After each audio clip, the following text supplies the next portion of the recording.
They were only down to 3 because one of those was closed. So I don't know if they're sending us or we're buying it from them. And these manufacturers have been bought out by hedge funds. So there's no incentive for a hedge fund manager to stock inventory. It's all just-in-time manufacturing. So they're most likely waiting for the orders, waiting for the material. And that's why we're sitting here waiting 8 to 10 weeks to have something to put into doing service or anything else like that. So we need to, unfortunately, we need to carry the inventory since you can't rely on the suppliers for it. So in conclusion, it's not your grandfather's world anymore. Where you go to the hardware store and get what you want. That's the same law business, there's nobody stocking anything on the shelf. So. No. Any questions? All good? Entertain a motion for build report. I'll make it. Can I have a second? I'll second it. All in favor? All right. Building and code, Mr. Manel.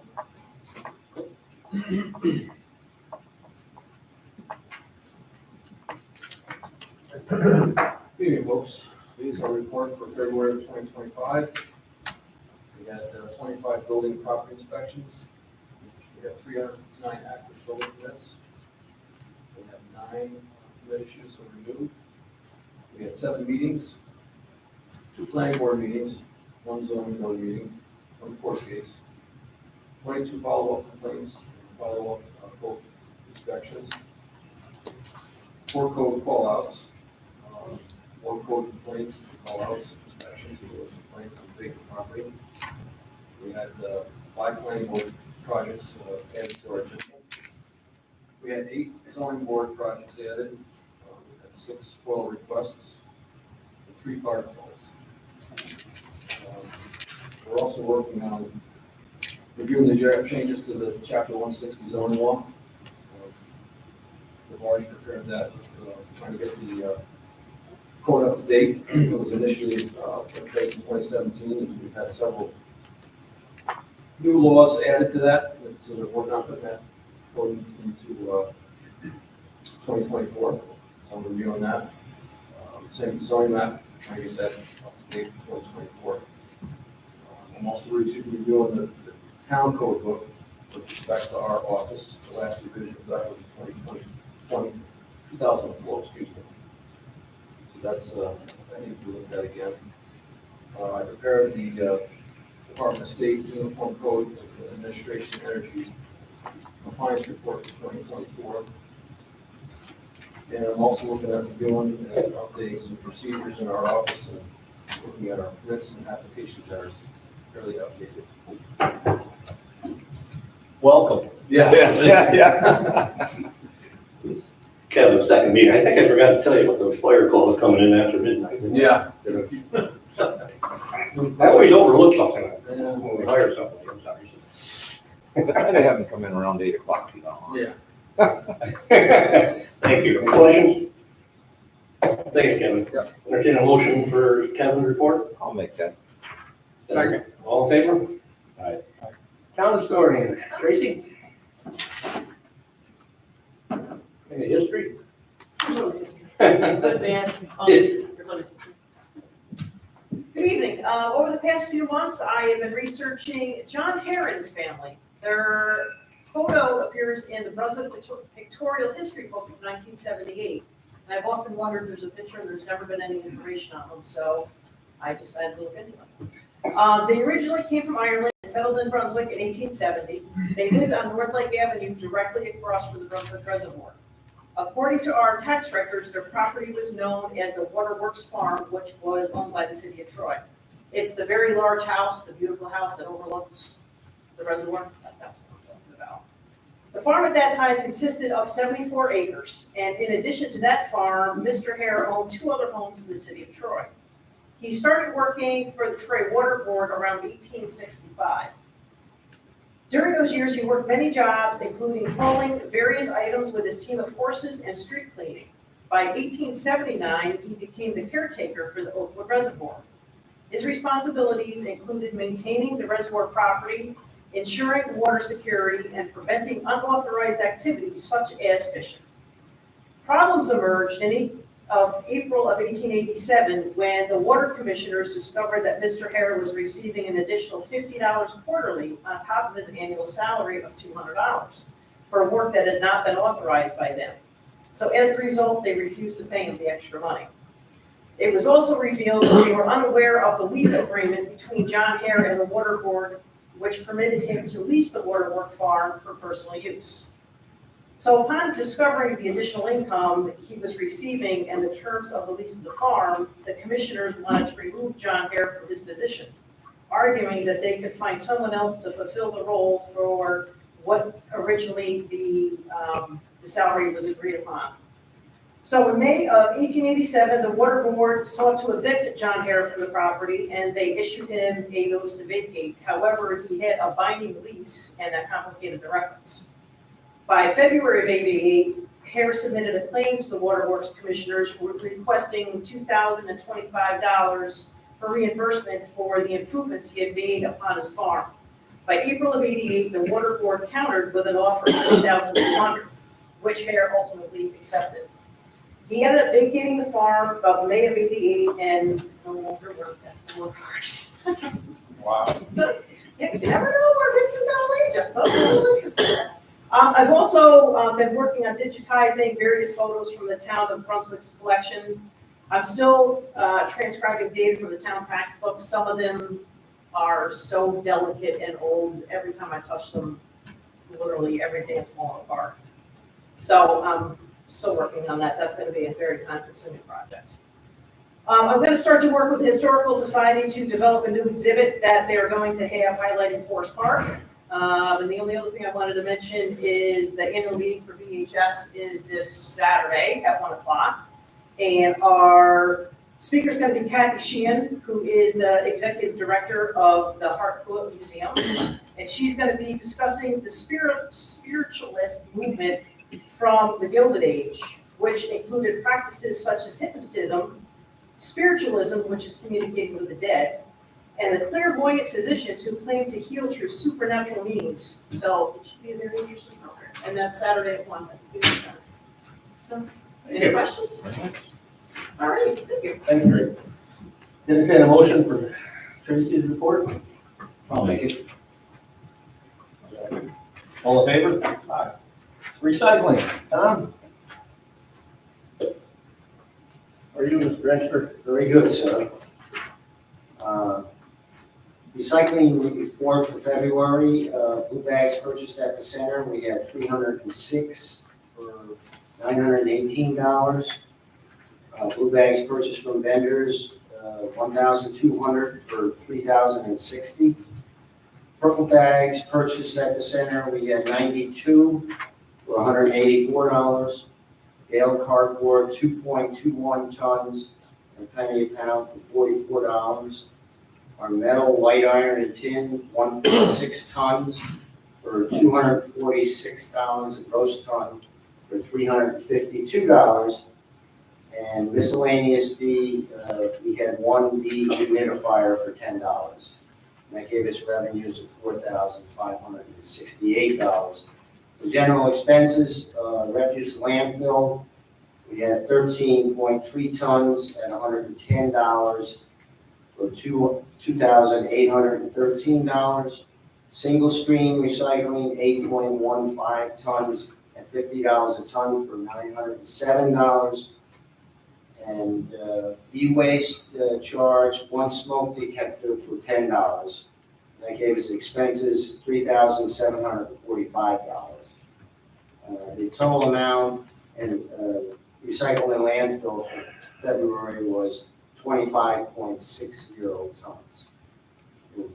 Low. Summer's here. Pick up. Yes, it will. Entertain a motion for Tom's report. I'll make it. One second. All in favor? Aye. Brunswick Community Library. Give Sarah the night off. She sends her regrets for not being here. She looks forward to seeing you all next month. A little under the weather. My name is Carol Rasmussen. I'm a new trustee for the Brunswick Library. And in the month of February, there were 13 special planned events.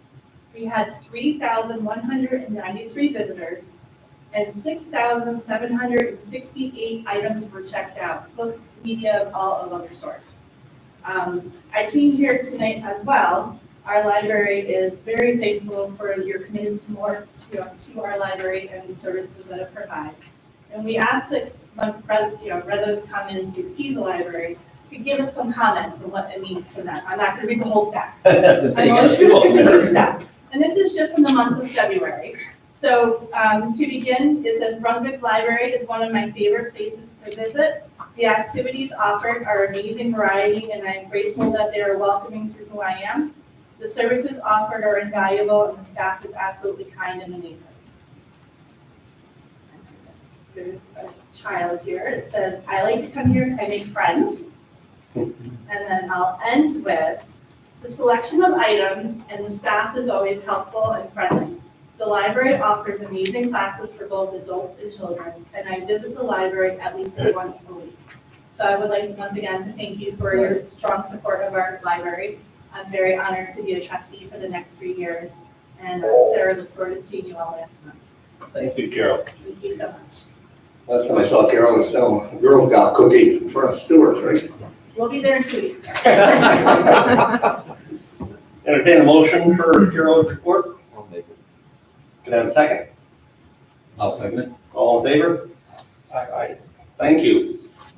All right, moving right through. Resolution, we got one resolution? Yes. Before we do that, I got Chris and Alex here from ASA Farm Protection. You want to come up and say a few words? What's up, guys? Sure. Thank you for coming. Well, thanks for having us, really appreciate it. Thanks for having us tonight, everybody. Chris Kraling, I'm Conservation Programs Manager with the Agricultural Stewardship Association. I'm here with Project Manager Alex Warshall, also with ASA. For those of you who may not be familiar with our organization, we are a private nonprofit land trust working in Rensselaer and Washington counties on farmland protection, farmland conservation, and working lands, that includes working forests. Our organization was founded in 1990, primarily at that time in Washington County, but we've been invited to work in Rensselaer County by the County Ag and Farmland Protection Board back in 2006, 2008, somewhere right around in there. So to date, 2 days ago, we closed on our 180th conservation easement, and it put us over to 33,000 acre conserved farmland. About a third of that is probably in Rensselaer County. And within the town of Brunswick, we already have 3 conservation easements on about 650 acres. We work closely with municipalities and the county ag and farmland protection boards, and we administer both counties' ag and farmland protection plans. One way we go about that is administering the state's what's referred to as the PDR, Purchase and Development Rights Grants Program through Ag and Markets. That grant program comes out every 2 years, and we have quite a bit of interest on behalf of the landowners that want to pursue that grant funding. The funding is for the purchase of essentially a conservation easement on the property. So a conservation easement is it's a form of a property deed that rides with the land forever. It is, the property still remains in private ownership. So the landowners, the farmers still own the land. But there are certain restrictions placed on the property that prohibit or restrict incompatible subdivision and development to make sure that the land base is essentially conserved for the future needs of farming. So this year, as in advance of these anticipated grant programs, we send out what we call our pre-applications, which is an ASA kind of in-house process and document that we ask any interested landowners to submit to us to be considered for the state grant program because it is competitive. This year, we had a total of about 25 landowners submit paperwork to us that wanted to be considered for the state grant program. 8 or 9 of those were in Rensselaer County. So once we receive those, we meet with some members of the Ag Farmland Protection Board, the selection committee, and we essentially rank those 3 applications. So all that being said, we are getting ramped up for the next round of state grants, which we anticipate sometime this spring. One of those pre-applicants was Pete Wagner Farms. The selection committee ranked his project out near the top of those in the county. So ultimately, what we are here for tonight is that the state grant programs require a letter of support from the municipality where those farms, those properties are located. There are other letters that are required as well from the Ag Farmland Protection Board, county planners, and so on. But one requirement is a letter of support from the town. And there's no other involvement on behalf of the town. There's no fiscal obligation or anything like that on behalf of the town, just a letter of support. And I believe we forwarded a letter of support and take some maps of the property. So the particular property is about 75 acres that Pete is in the process of purchasing from the adjacent landowner. This isn't your first presentation. That is not. That is not. After 16 years, Phil, I've been doing something. You do a good job. Can I ask a question? Yes. When this came into us, Yes. it was our understanding that the property sale or the property acquisition had already been acquired. And apparently that's an ongoing process, hasn't quite happened. Here's my question, I guess, we've got a letter ready to go, but the question is, what's the best time to send it? Has the application gone in yet, or does it have to wait until they actually acquire the land? What's the best time for us to send it? Good question. All applications are submitted electronically, so for starters, if it could just be emailed to us, that would be great. One other component of the application is a letter from the landowner stating why they want to participate in the program. Because it's my understanding it's not quite a done deal, maybe I'll ask Pete to kind of give us an update on that. I believe the process has started, the subdivision and purchase process. What I would propose is to have the seller also sign off on the landowner letter. That way we have buyer and seller sign off on it. And that is acceptable to ag markets. So if we get you the letter that the resolution is talking about today, if we email it to you, Yes. you have it as part of the packet, and we don't need to send it by mail, we can just give it to you. Correct. You'll submit that at the proper time and with the whole packet. Right, the grant program, or the grants have not opened up yet. We're not sure when they're gonna open up. So right now, we're just trying to get all our preparations in order. The last couple of rounds, it's been very competitive, and we find ourselves racing against the clock and potentially other organizations for a limited pot of funds. So our goal is to, within a couple of days of the grant round opening, to submit a number of applications. Good. Any questions at this point? You want Pete to say anything, or we're all good there? Pete, have an update on the purchase? Grab that microphone, did you like get you on tape? The purchase agreement is being worked on, and I guess it was just a couple of things that online. I anticipated next couple. Oh, good. Being around quite a while, as everybody knows I have been, and many of us up here knew George Smith, who owned that land with his wife Karen and his son Jason. George was very successful with Troy Building and supplies, successful businessman. But he loved farming and loved the country, and he did what, luckily he was able to do it, but he did what he needed to do. He said, if I'm gonna keep this open, I'm gonna buy it. So George ended up buying a lot of land over on that side of Brunswick, Garfield Road, Deerstein. Beautiful. And I want to tell you, when it comes to trying to save land, the Wagners, I'm kind of jealous. I mean, you could throw a seed out there and go back in 10 minutes and corn about 10 feet high. I mean, it's beautiful land, gorgeous land. That's the type of land if you can preserve it and keep it farming. George built a beautiful barn. He's going to raise some beefers over there. I stopped one night. We flew around with some race cars on Saturday night down Lebanon Valley. That's our entertainment with Harrington Farm. So I stopped and George was there, just got done building the barn, and he gave me a tour of it. Oscott builders, gorgeous. There's some scales in there for raising beef, ready to go. And unfortunately, he passed away quite sudden. Shock.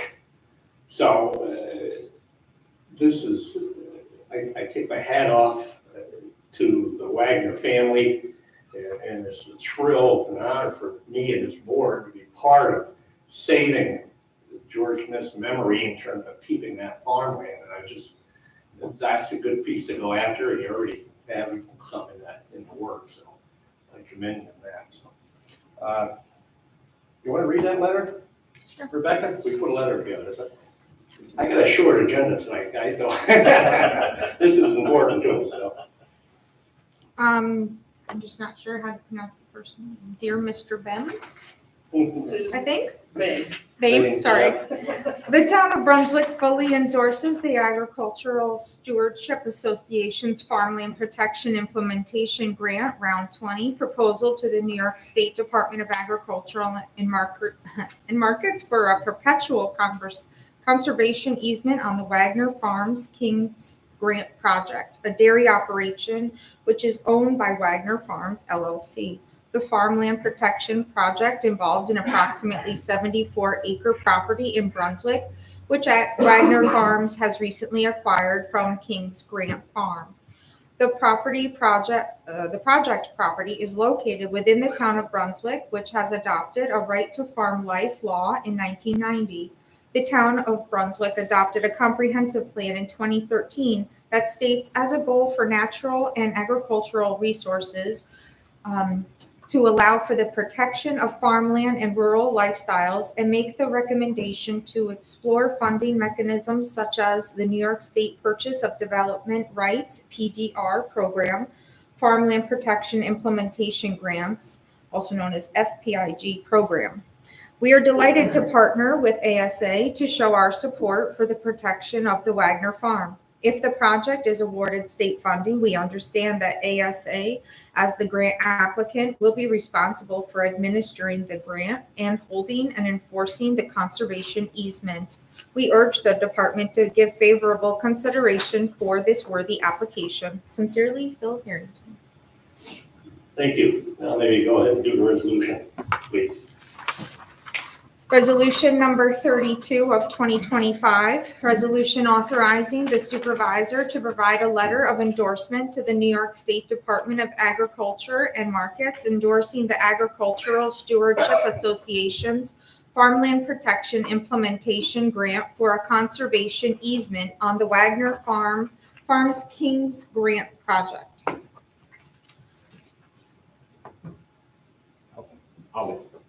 Gordy offer. Thank you. Second.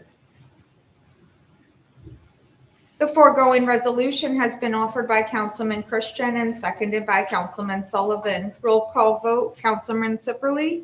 Aye. Councilman Christian. Aye. Councilman Sullivan. Aye. Councilman Balistrary, voting absent. Supervisor Harrington. Aye. And this resolution is adopted. Thank you. Thank you. Thanks, guys. Good luck.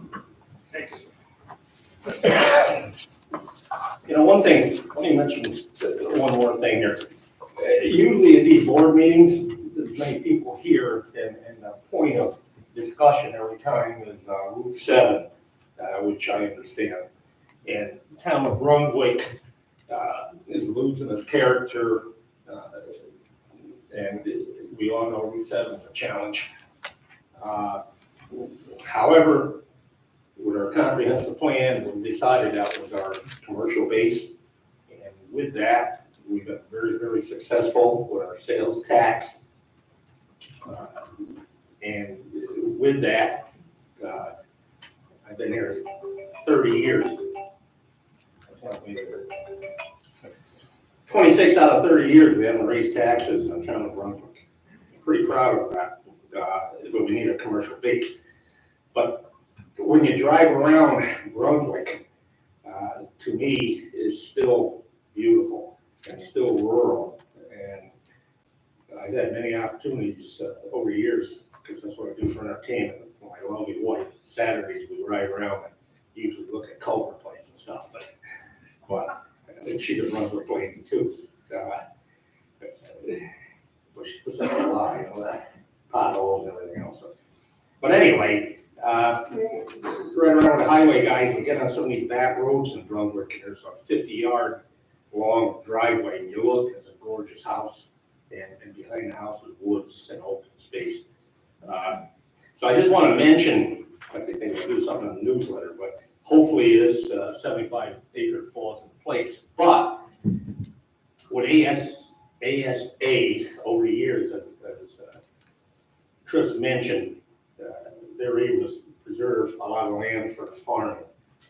Laughing Earth, one of them, Melissa Charette, the Wagner Farms. And on top of that, in Brunswick, I don't know how many people realize, 64 acres back in 1991. I was on the board then when it happened, at the end of Town Office Road. There's the Open Space Trust Fund organization was given 64 acres, and all that land, as you go over Town Office Road straight ahead, is owned by the town of Brunswick in the open space. And that's forever. Wild, or forever farming and open, I guess I should say. And then our Keys Lane, our community center, we bought that. And then we had a vision, there's some woods behind it, and owned by O'Malley's.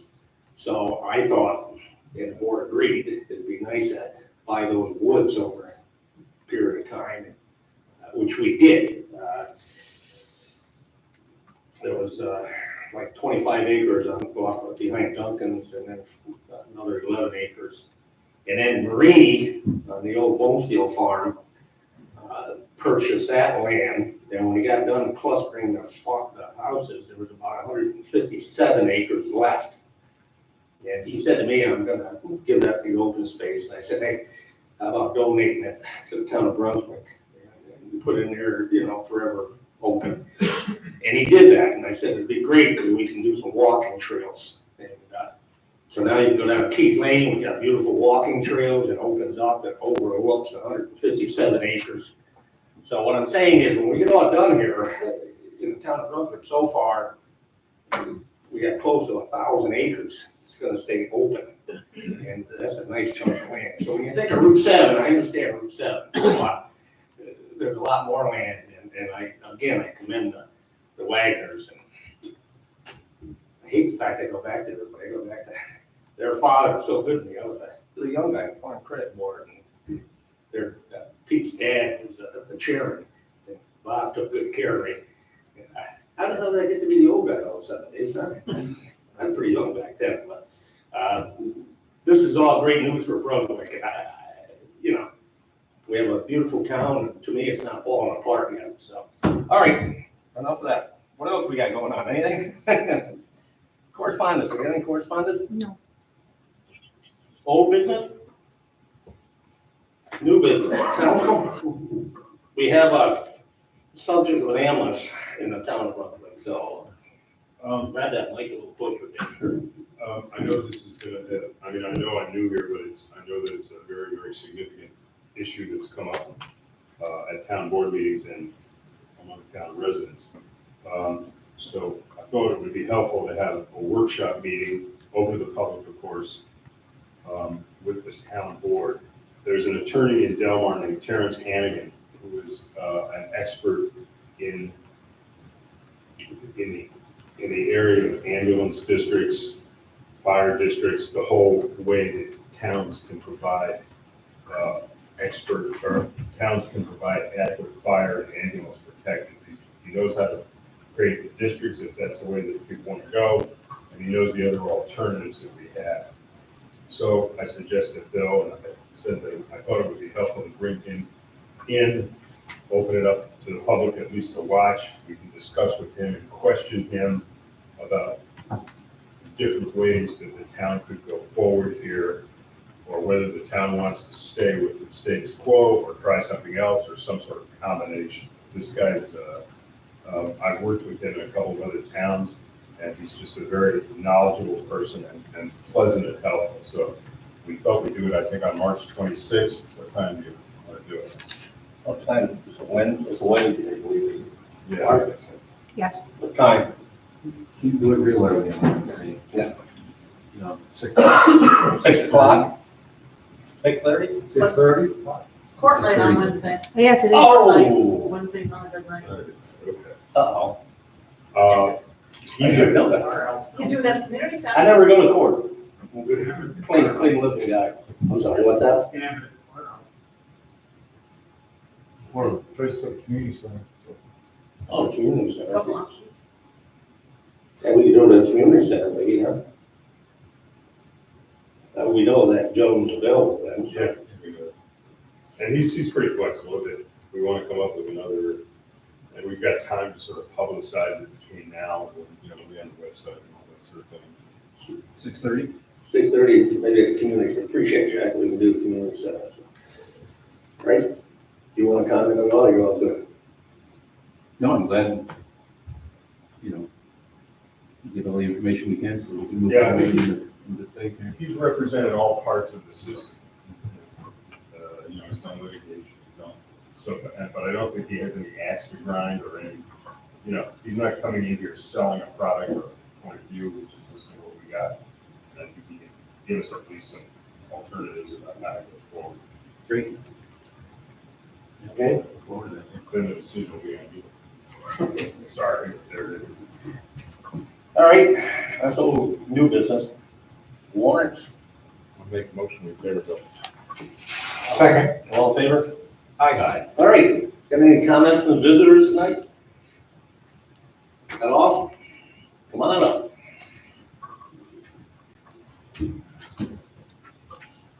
How we doing? Justin Bounds, 38 Bryan Court. First thing I want to kind of address, I was talking to my neighbors and stuff, the little development we live in. I understand we use sand and stuff. I don't know if you guys got a plan to get that sweeped up. The community members are going for walks and cars go by The slow. dust and the dirt, you're Yeah, saying? cars go by slow, it gets in your eyes and stuff, so. We started about 2 days ago. Okay. Sweeters.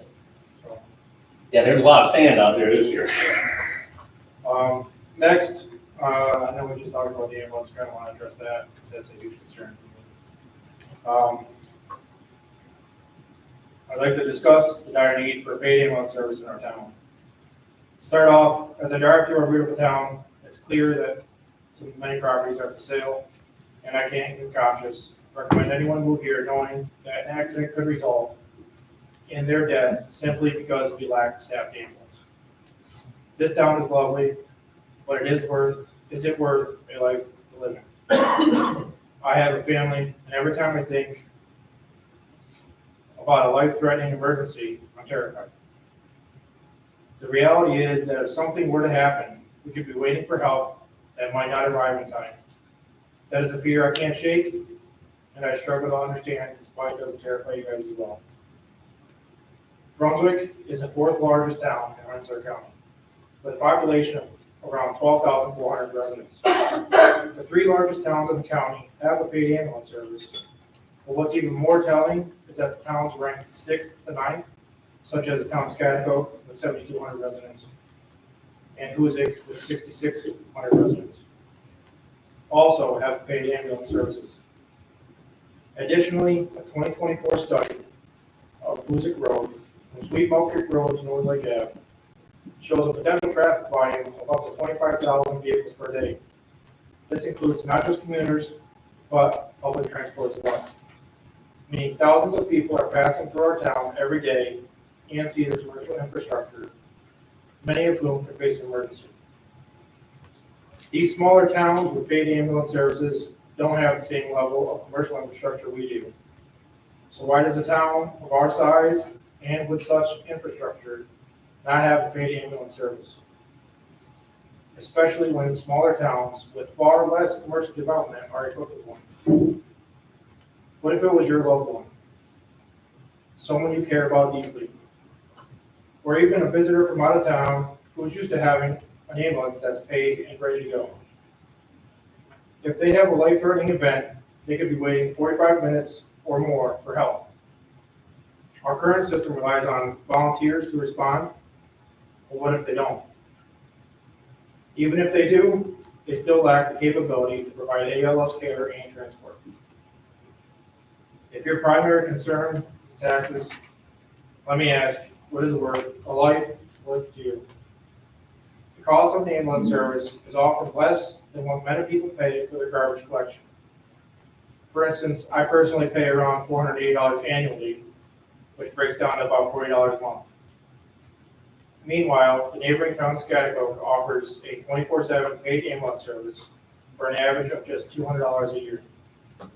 It seems unreasonable that I should have to move just a stone's throw away from my home to receive this level of care. I believe that many residents would be willing to pay a little extra in their taxes to ensure there's someone to respond in their time of crisis.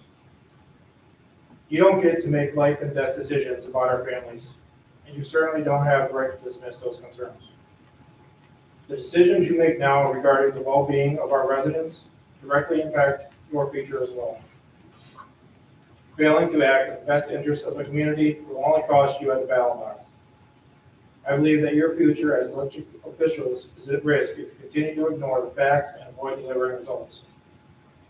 If you don't prioritize the lives of those who live here, why should we trust in your ability to make the right choices?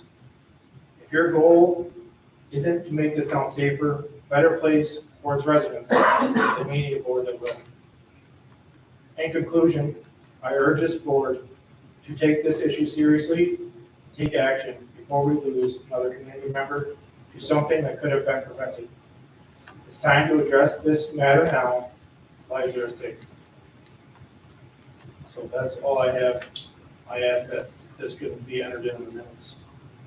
So, I have a copy. Thank you for your time. No problem. I think you're aware, over years, I mean, all of a sudden, we didn't wake up and didn't have an ambulance here.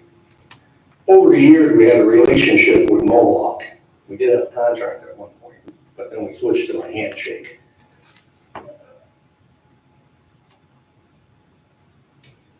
I know the family that owns Mohawk. Dad's been very, very good, grandpa. And now the son's running Mohawk, doing a good job. But anyway, they came to Brunswick quite a few years ago and said, we'd like to, they had a station down in Troy, Mohawk. And they said, we'd like to get out here in the country because we want to service Hoosick. We want to be able to get over Posenkill. What can you do for us? And Jim, the owner, and myself came to the conclusion that if the town of Brunswick rented some facility for the crew, and we did that up on top of the end of Tamarack, up in the State Garage, Dewey Del Sigma's facility. He converted a few units out there, building, and he made a place to store or park ambulances for housing for the crew. And the town of Brunswick paid for that. We paid $1,650 a month. And in return, Mohawk put their ambulance there. In the handshake deal, and what happened, and it happened for many, many years, when they left Brunswick with that ambulance, and they went someplace, they would pull another ambulance out of the city of Troy and park at Walmart. So the town of Brunswick was covered with ambulance for a long, long time. As a matter of fact, and the firemen will tell you, it got to the point where some of these firemen didn't respond in the middle of the night because they said, time to get there. The only thing we're doing is moving furniture back. The ambulance came and took the people. So we had outstanding ambulance coverage with that relationship. And these other towns did their own, and they slowly built, and they slowly got bigger, they slowly got bigger. So we had a nice relationship and we were good. And then, as times change, and COVID came about, basically, and other things, all of a sudden, Mohawk was getting stretched, and their staffing, and they couldn't get people to work, and the weekends was tough. And then all of a sudden, they put on top of that, they said, they picked somebody up here, and the person said, we want to go to Albany Med. So the ambulance would leave town. Let me back up. What happened eventually, the station in the city of Troy Fire Company decided to get in the EMS service. So the fire company took that over. So Mohawk wasn't getting hardly any calls. So they said, why stay in Troy? Can we find some facility out here and buy some land and build a new facility for our garage? And to me, what a win-win-win, right? So that's what they did. They bought the land down by Walmart. They built a beautiful facility. They had the ambulance. I mean, to me, I said, this is wonderful. I mean, there's 4 or 5 ambulances here in the town of Brunswick. We're good. And that worked too for a couple of years. I mean, things were good. And when they're on top of that hill, they had a problem before responding to the school. And then after they moved up there, they were responding to kids in school in 2 minutes, 3 minutes. As a matter of fact, they had so much time, they said, we're gonna go to these football games, Bulldog games, and Little League games, and Stewart's, and just get out there and hang around and get seen, and that's what we lived with. So, I mean, we didn't have 30 years of not having ambulance coverage. We have great coverage. But it's changed, and it's changing now more and more so, more and more pressure. So all of a sudden, when we talk ambulance covered, this ambulance here is moving in Albany, Schenectady, Cruz. So we don't have, you're correct, we don't have a dedicated contract ambulance, and we feel it's time to do that. The problem is, we're hearing numbers, 850,000 for one ambulance, and you can't have one ambulance because that's gonna leave. Yeah, maybe mutual aid, but probably $1.5 million a year. Okay, our fire company protection right now is over $2 million, which is great. We got great fire protection. We got 14 chiefs vehicles in the town of Brunswick, which is good because a lot of them are EMS people, and they respond, but they can't transport. So our firemen are really kind of saving us at this point. So this board has decided, you're correct, let's get a contract, let's do something. And then the question becomes, wait a minute, we don't have $1 million laying here, I can't write it. Because the first thing that's gonna happen is we're gonna raise your taxes the first year, probably 15%. Can you imagine, you don't come to every meeting, but people get up here and they scream at us, you ruined the town of Brunswick, you got Route 7, look at it, what are you doing to us? And I'm saying, well, we got revenue. And they're gonna say, you just raised my taxes 15%, and you made a mess out of the town, so you guys are done. So what we're trying to do is, let's form an ambulance district, we think, like the fire protection district, and then put it out to the voters and say, and have people such as yourself come to the meeting and say, do you want to pay, and we hear all kinds of numbers, and it doesn't sound bad to me, $150, $60 maybe a year to get a dedicated ambulance. So that's where we're at right now. So, and I agree, I mean, I've seen, at the farm, my dad who passed away now, we were delivering a calf one night and he was standing by the gate slammed, and he was 90 years old, but he lay there and the ambulance was there in 10 minutes and that felt like an hour. But now, sometimes it is 30 minutes and it is 35 minutes. And we gotta do something, and we agree. But financially, we gotta find the money. We just don't have it in the budget without raising taxes. I promise you, If we just bite the bullet and say, raise the tax at 15%, 12%, I mean, maybe that's okay, but then nobody's gonna live through that politic-wise, you know, so we gotta do what we're doing. I had another older lady, I say older, I'm 76. Maybe she was middle aged, she was like 70, I think. Lived over in Farmland Market. She came the other day and her husband passed away. And she came in the office and she said, Mr. Harrington, I want to continue living in my house. And she came in to see the tax lady and see what kind of break she can get on her taxes. But she says, I can't afford it. I got 6 cats. Now I can't take them to the vet. And I know where she lives. It's a nice home. And she said, my husband didn't leave me a lot of money and I try to do a little work. So she said, I just can't afford things. I'm not saying that, but we need financially to make sure I just can't pound the taxes without the people saying, yeah, we're willing to do that. So that's my speech. Anybody else at this point? Come on up, sir.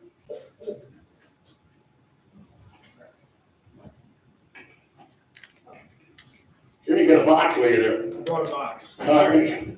I hope you don't mind. No, only depends what you got in it.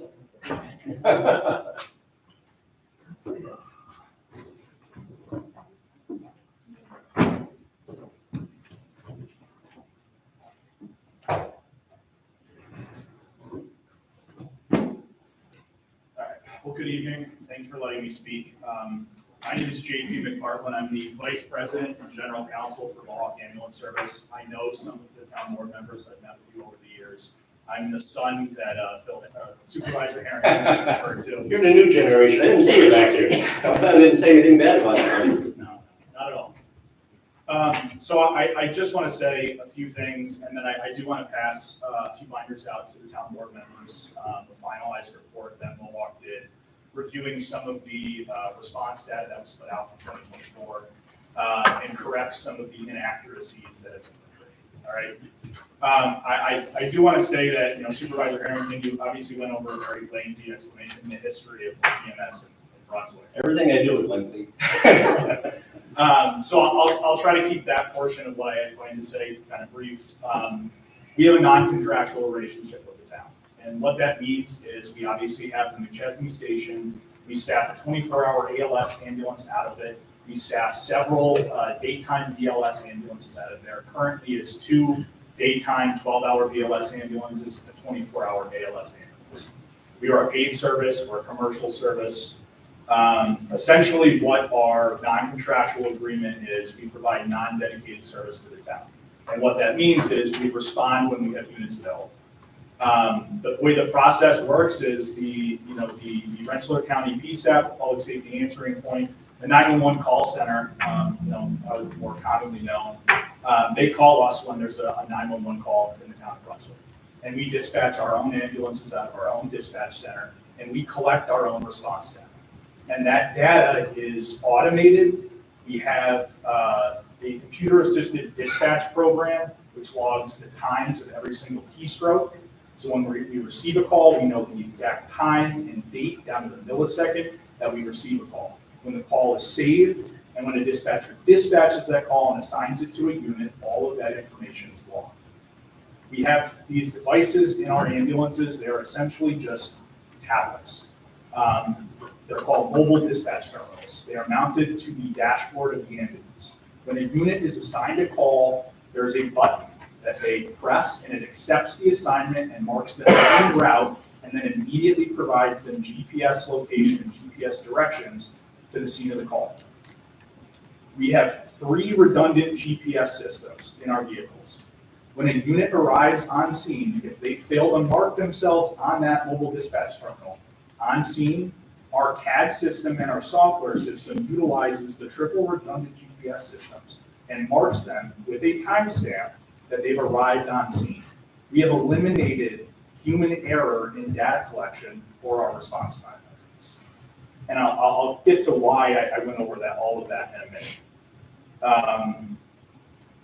As Supervisor Harrington said, we've been providing service to the town of Brunswick for a very long time. Over this last year, the town of Brunswick has averaged 2.87 EMS calls per day that have resulted in 1.9 transports per day. It doesn't really sound like a lot of volume because it's really not. We realize the gravity of what an EMS call is. That is your mother, that is your father, that is your child, that is your friend, that is a stranger who needs emergency services, right? Of the calls that we go on, only 66% result in a transport. That means if we don't transport to the hospital, we don't get paid anything at all. There's not a system currently in place that reimburses at a government payer level or a private payer level for treatment in place. They have the federal government during the COVID put an end to a program called PT3, and they no longer pay for treatment in place.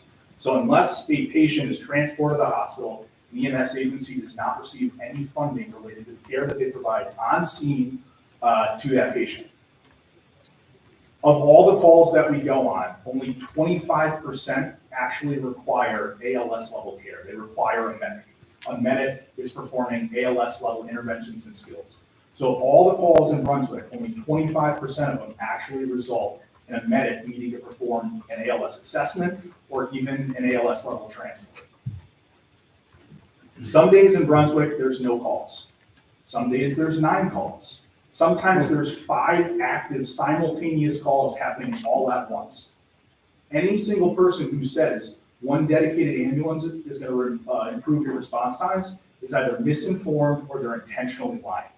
And I know you hit it on the head, like you can't just have one, right? You need multiple if you really want to make a difference. The whole system of EMS is built on mutual aid. It's about collaboration, right?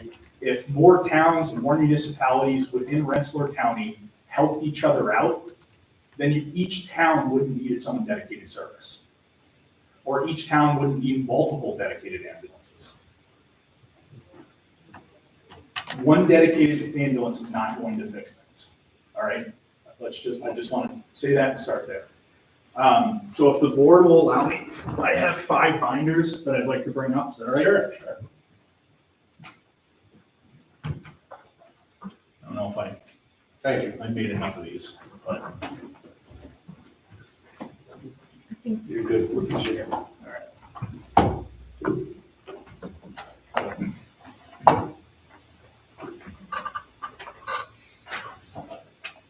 So the binders that are in front of you, we went through all of that data that I was just talking about, and the data and how we process it, how we record it, and how it's entirely automated on our system in a way to reduce human error. We went through the report that was published and some of the data that was presented by Dr. Hayashi. To some degree, I believe Board Member Balistreri was involved or at least relayed that information, at least during a public safety meeting. I don't know who actually did the analysis of the data. I don't know who its author is, at least firsthand. So within that report, we compared the data that was presented by Dr. Hayashi and sent to individuals by Town Board Member Balistreri, and we found inaccuracies that overinflated the data by 17 to 1,250%. Just let that sink in for a minute. 17 to 1,250%. That's 12 times higher than the actual data point.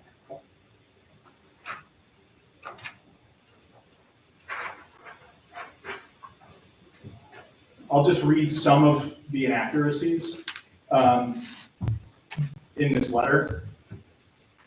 Your report claims that 10% of priority 1 emergency calls exceed 30 minutes from dispatch to arrival, whereas Mohawk Ambulance's data proves that this figure is 3% of priority 1 calls, an accuracy of 233%.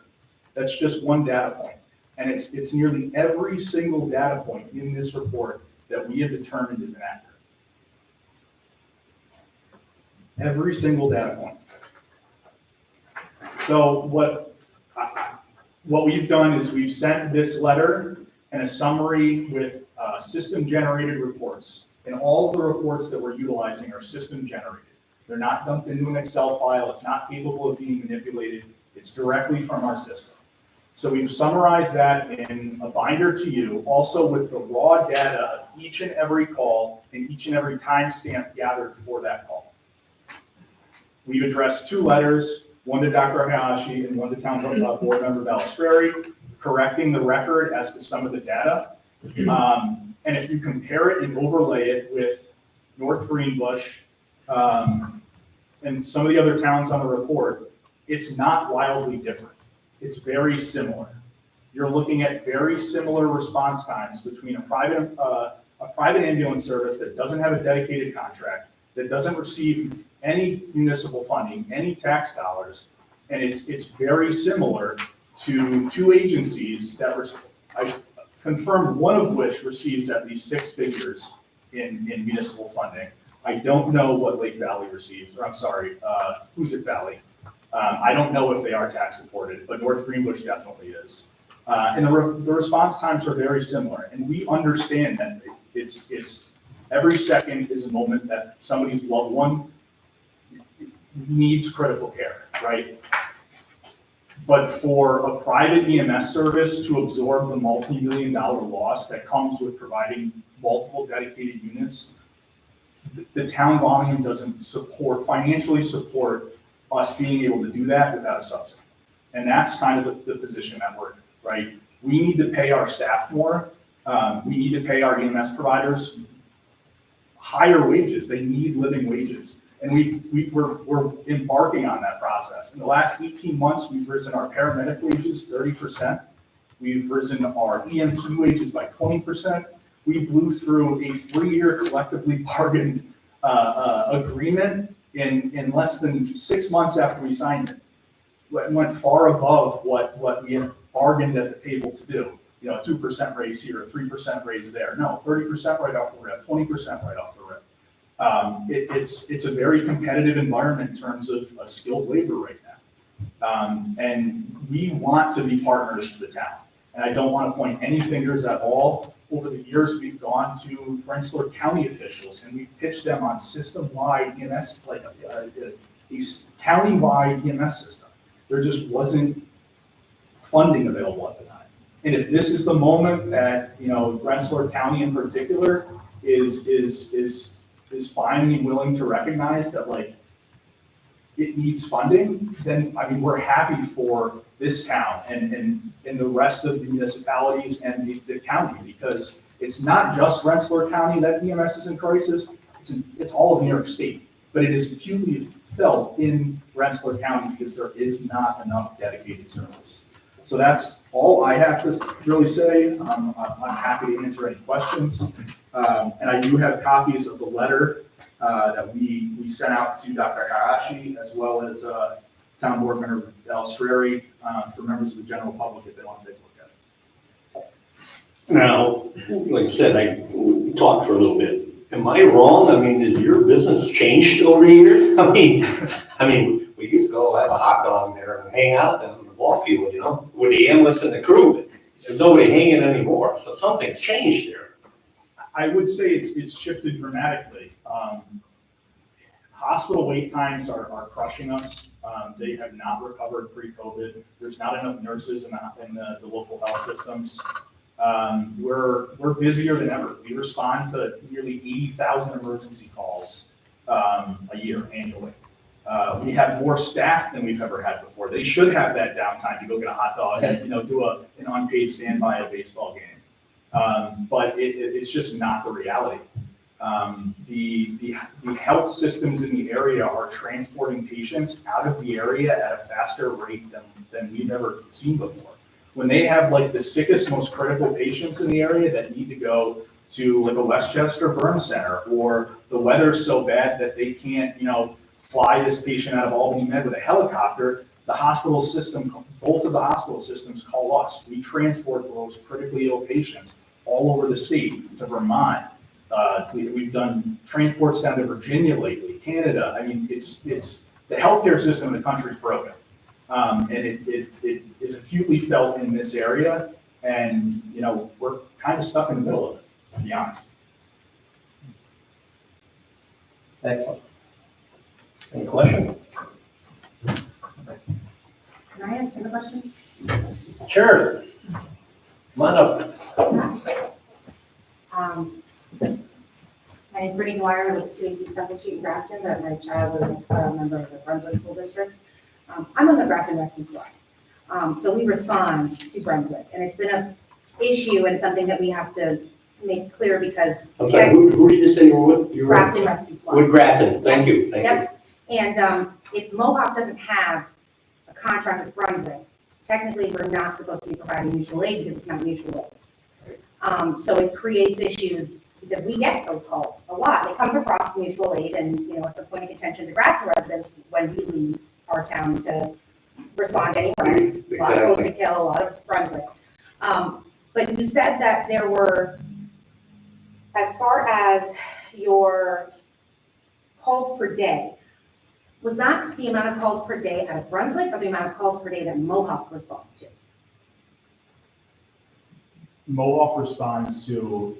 2.87? You said Correct. 2.8. So it's not the calls out of Brunswick. Do you have the numbers for the calls out of Brunswick? Yes.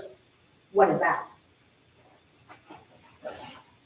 Well, for that data, I have to rely on, unfortunately, on the report that they're saying is inaccurate, because I'm assuming that has, based on the report, it says that we respond to 98% of the calls in Brunswick. The Mohawk? Correct. Okay. Okay. But there are, at least according to the report, it says 2% is not Mohawk. Right. Okay. Do you know the actual raw data of the numbers in 2024? Yeah. What's that number? For The total year of of calls? what we responded to? If it's that, then I can extrapolate to 100%. I don't have it with me today, but we can look at Grafton and how many we responded in Brunswick, because we keep that per town. And we know we're not the only ambulance responding. So if you're saying that some of these numbers that are going to Dr. Hayashi are wrong, we should cross-reference our reports as well. 1,109.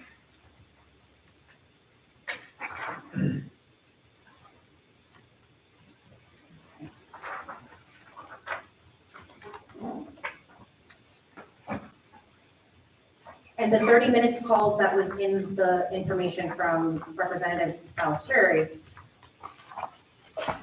did he state that that was Mohawk specifically or response times for all of Brunswick?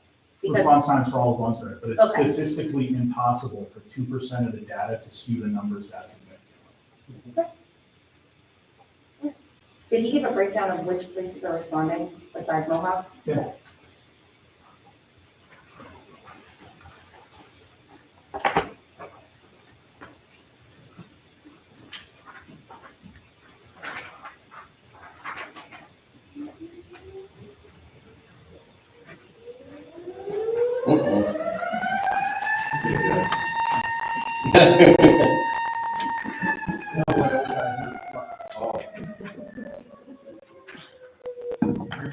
Is this, I don't know, was this submitted as part of what was handed in?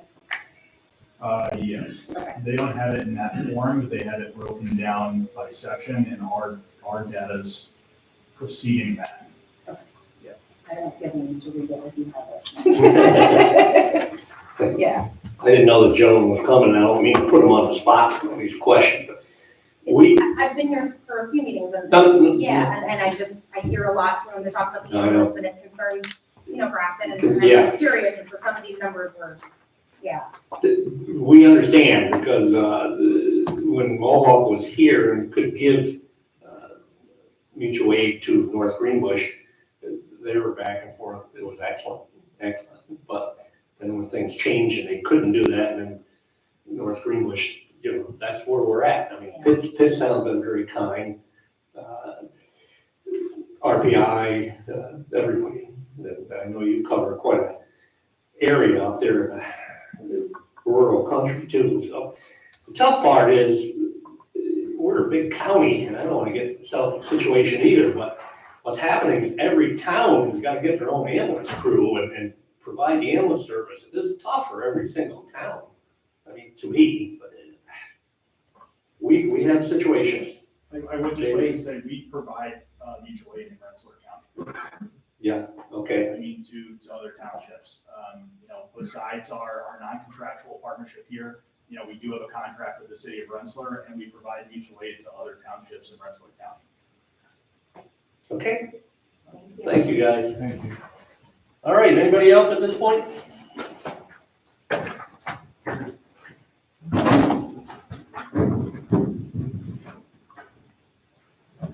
Kim Jensen, Roberts Drive. Just listening to all the conversation brought up a lot of questions. I'm not gonna bother you guys with all of them, obviously.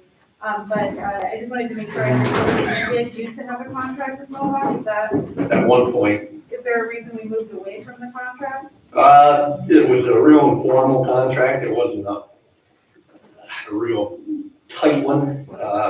We had it for a couple of years and everything was working so well that we, for some reason, we didn't sign the contract the following year. Nobody brought it up because the relationship was outstanding. So the contract kind of slid and it was just more or less a handshake. So. Yeah. Anybody else at this point?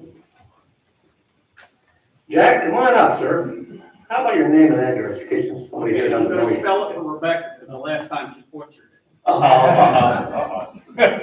My name's Jack Nelson. I live at Grove Street, Troy, New York. Nelson is M as in Mary, E-L-S-O, M as in Mary.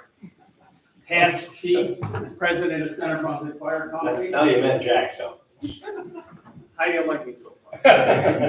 You're not gonna like me.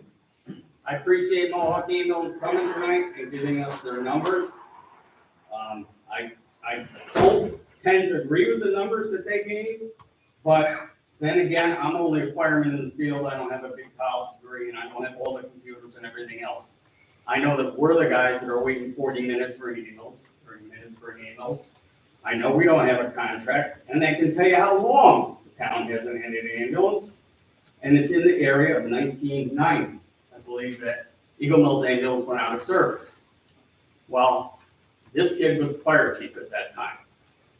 Bill Harrington's tell a story, so I'm gonna tell you a story. That time we had Mohawk ambulance and Troy ambulance. We went to both the ambulances and told them what the issue was, and they both agreed. Every other month, we would switch back and forth. Mohawk would run Brunswick one month, Troy would run them the other month. The off month was the month that the other ambulance had transports out of the Van Rensselaer Manor. Well, that was a long time ago. Things have changed. A lot of chiefs have come and gone, a lot of old guys. But the bottom line is we realized that one ambulance isn't going to take care of this town of Brunswick. Nobody has ever said one ambulance is going to take care of the town of Brunswick. There's a number of options that we have to explore. Like the person, the captain that grabbed the ambulance are asked, do we have a signed contract? We don't have a signed contract. We all know that. We were ecstatic when we saw Mohawk build down in Sickaway or Duncan's Farm. But now it doesn't matter because it doesn't come out of there. Now, the numbers that the Mohawk ambulance presented, most of the numbers that Mr. Balistreri gets, and Mr. Ciccarelli can attest to that, is the fire chiefs bring the numbers forward. Every call, they document the numbers of how long it takes for an ambulance to get there, where the ambulances responding from. And we're able to get that to them monthly. And if the person from Mohawk would like to see those numbers, I get him those numbers tomorrow, because we would love to share them. Now, I appreciate everything Mohawk has done for the town of Brunswick, but as we talk about this and we bring this forward, nothing is to say that everything's gonna stop. What we're saying is, and I believe, Tom, Bill, you said this, is we're looking to generate revenue to pay for this ambulance. So it comes from everybody, not just one, in just one area's taxes. Nobody's happy when their ambulance goes out of their town. Nobody's happy when their EMS is going out of town. Our EMS now, right now, is going to Eagle Mills. That's where we're going. But that's what we do. So I just wanted to say, we're moving in the right direction. The numbers that were generated by the doctor were generated by him through his people from RPI that did the calculations. Nothing from Councilman Balistrary, but from RPI. The information Councilman Balistrary had was from the chiefs of the fire departments in the town of Brunswick, giving monthly numbers of how long they've waited for the ambulance, where the ambulance come from, and who transported it. So we are documenting as well as other people. Like I said, we don't have the computers and everything else, and you're talking to the wrong guy to talk about that, but I'm just gonna tell you, the town has changed, and we love to say there's a lot more, there's still farms, but there's also still traffic, and there's still everything else going on in Brunswick. So we are moving in the right direction, but we gotta keep moving that way.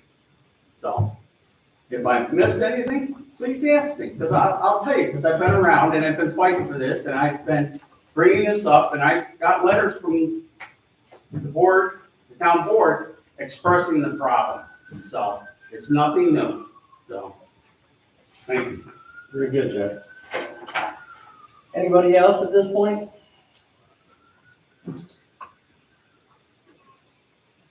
We all good? We're all good. Pretty well summarized everything.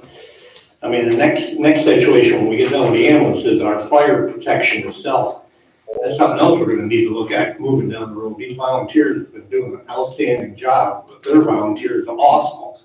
And as Jack mentioned, a lot of them are getting a little older, and the younger guys just got so much going on with families and things are changing, so, I worry about our fire protection and what we're gonna do there too, because during the day it's a little tough. So, I mean, I almost see whether we start with a couple paid firemen or what, but that whole industry we gotta keep looking at that too. But we have the taxing district, we have funding available, so whatever we need to do with them, we can do it. But this ambulance, we gotta get the funds and be able to tap it someplace, so. All right, entertain a motion to adjourn. All right. Can I have a second? Second. All in favor? Thank you, everybody.